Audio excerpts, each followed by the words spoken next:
तर मित्रांनो, तुम्ही हा 7.5 HP GK एनर्जीचा सोलर पंपाचा पाणी प्रेशर बघू शकताय। इथे GK एनर्जीचा सोलर पंप इन्स्टॉल झालेला आहे। बघू शकता तुम्ही त्याचा पाणी प्रेशर 90 फूट खाली मोटर सोडलेली आहे आणि पाईपाची साईज 75 mm आहे। बघू शकता। तर चला याची संपूर्ण माहिती घेऊया मित्रांनो।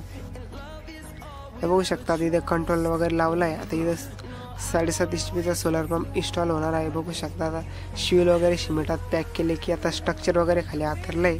तर मित्रांनो, याच्यासाठी 2 स्ट्रक्चर असतात। एका स्ट्रक्चरवरती 8 पॅनल येतात आणि एका स्ट्रक्चरवरती 5 पॅनल येतात। बघू शकता आता नट वगैरे लावून सगळं फिटिंग होईल आणि डायरेक्ट आपण ही सोलर पंप बघूया। तर बघू शकता आता सोलर पंप इन्स्टॉल झालेला आहे सगळं सिमेंटामध्ये।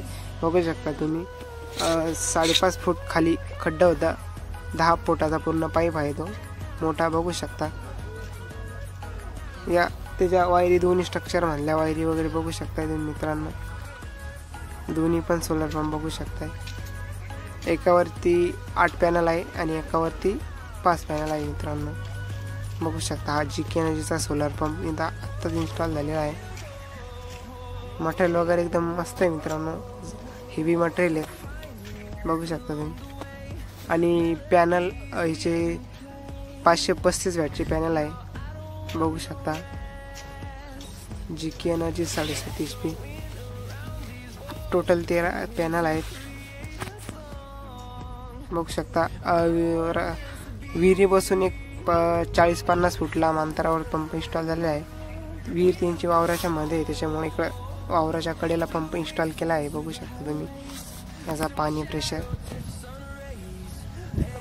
बघू शकता। जागीच किती पाणी येतं मित्रांनो। जर तुम्हाला बाऱ्यावरती जोडायचं असलं तरी चांगलंच पाणी देईल। बघू शकता तुम्ही जागेवरचा GK एनर्जीचा 7.5 HP सोलर पंपाचा पाणी प्रेशर मित्रांनो। एकदम मस्त पाणी मारलेलं आहे। एकदम पाईप फुल भरून चाललाय। त्याला आपण उन्हाचे चालू केले आणि हा सोलर मोबाईलवरती पण चालू बंद होतो मित्रांनो।